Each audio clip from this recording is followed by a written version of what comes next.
The Chinese Civil War you've never heard of, the Taiping Rebellion.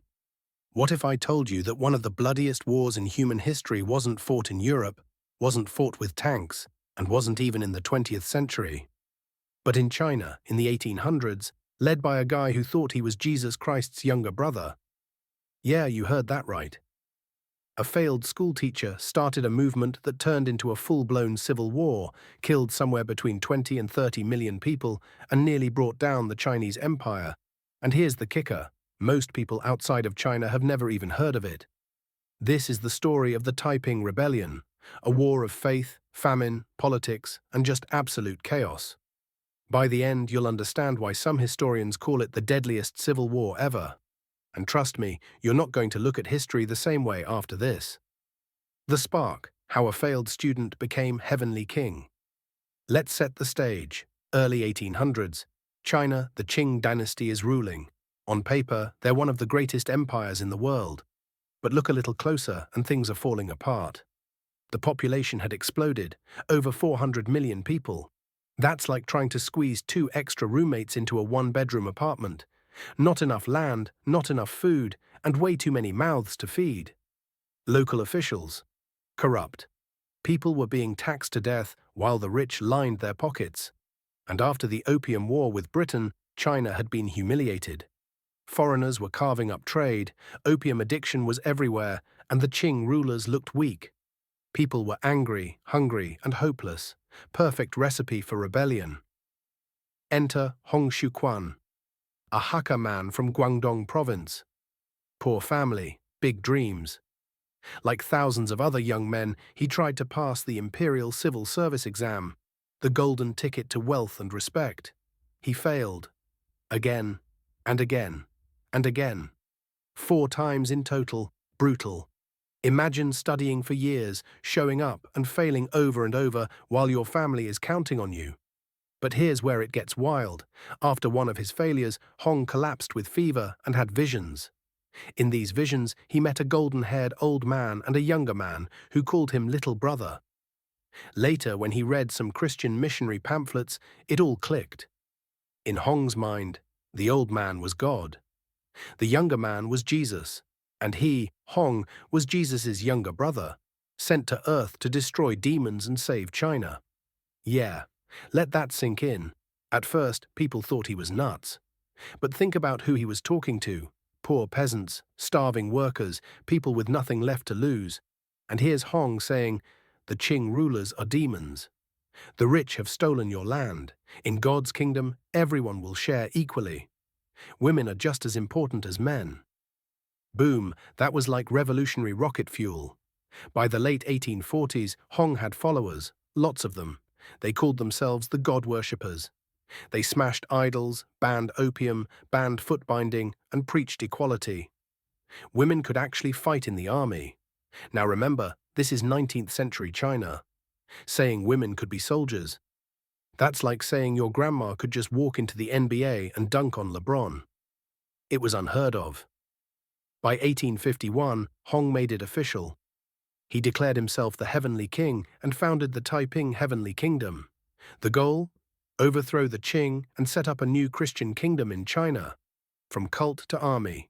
Here's the thing: you can preach all you want, but if you're going up against one of the largest empires in the world, you need more than prayers. You need an army. And somehow, Hong built one. The Taiping army was disciplined and organized, divided into units of 25, 125, 500, and 2,500, almost like ancient Roman legions. Men and women fought in separate units, but both fought. Soldiers had strict rules: no looting, no drinking, no immorality. Sounds extreme, but it worked. In 1851, they launched the rebellion in Guangxi province. And man, it spread like wildfire. City after city fell. In 1853, they scored their biggest prize, Nanjing. They took the city, killed tens of thousands of Manchus inside, and renamed it Tianjin, heavenly capital. At this point, the Qing weren't just dealing with rebels. They were facing a rival state, controlling millions of people. Life inside the Heavenly Kingdom. So what was it like inside? Well, it depended. The good land was shared. No rich landlords hoarding everything. Women could own land, serve in the military, and even rise to leadership. Corruption was punished harshly. For poor peasants, this sounded like heaven compared to the Qing. The bad but daily life wasn't exactly heavenly. Religion was mandatory. If you weren't into Hong's version of Christianity, too bad. Temples smashed, idols destroyed, no alcohol, no opium, no gambling. Basically no fun. And Hong himself, while his people starved, he lived in luxury inside. Classic case of rules for thee, not for me. And then came the biggest problem: power struggles. Hong's top lieutenants started fighting each other. One of them, Yang Shuqing, even claimed he spoke directly to God.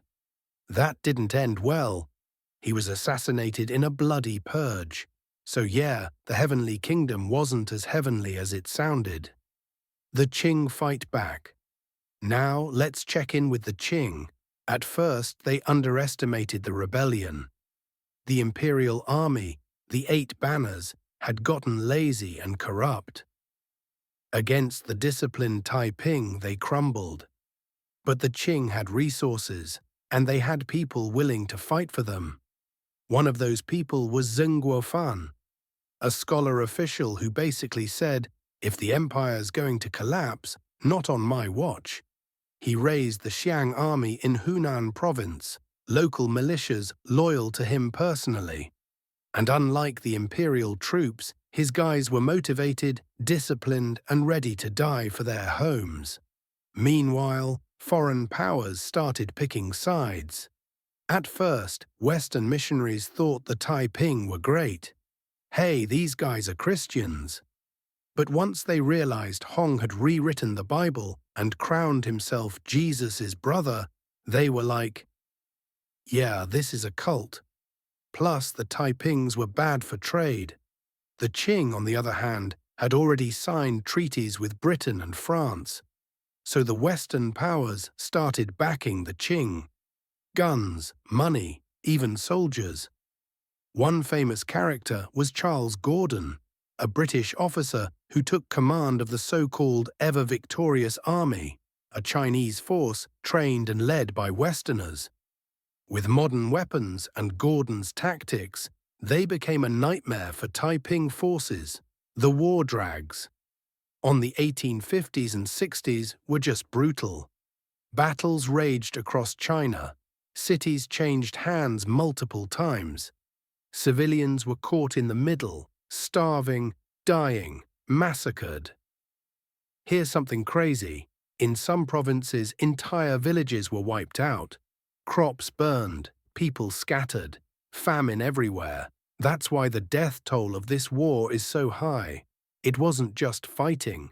It was starvation, disease, and mass killings. And inside the Taiping Kingdom, things got worse. Hong retreated into isolation, claiming he was receiving divine visions. He left much of the day-to-day running to his officials, who were busy stabbing each other in the back, sometimes literally. The fall of Nanjing. By the 1860s, the Qing had momentum. Zheng Guofan's Xiang army plus the ever-victorious army pushed the Taiping back.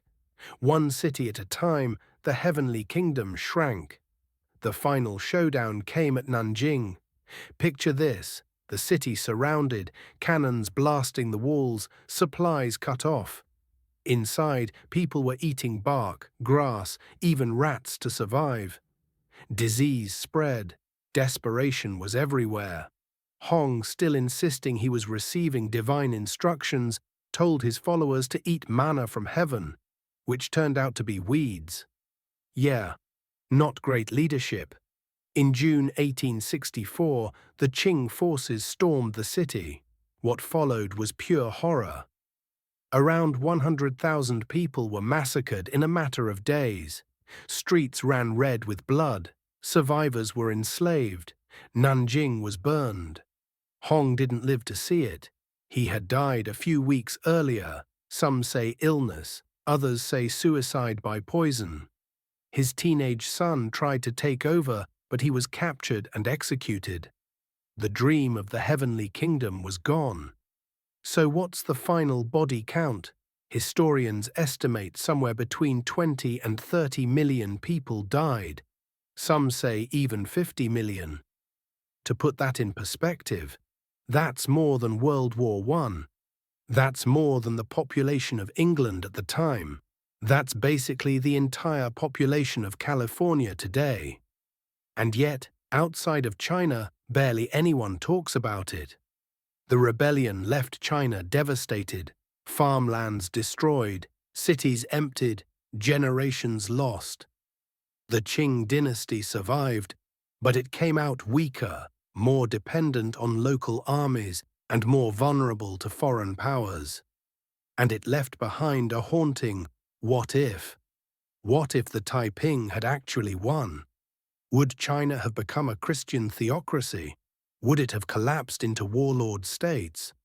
Would Western powers have invaded even harder? We'll never know. But what we do know is that this was one of the deadliest wars ever, and somehow it got buried under the shadow of later conflicts. If this blew your mind, wait until you see the next story popping up on your screen, because history only gets crazier from here.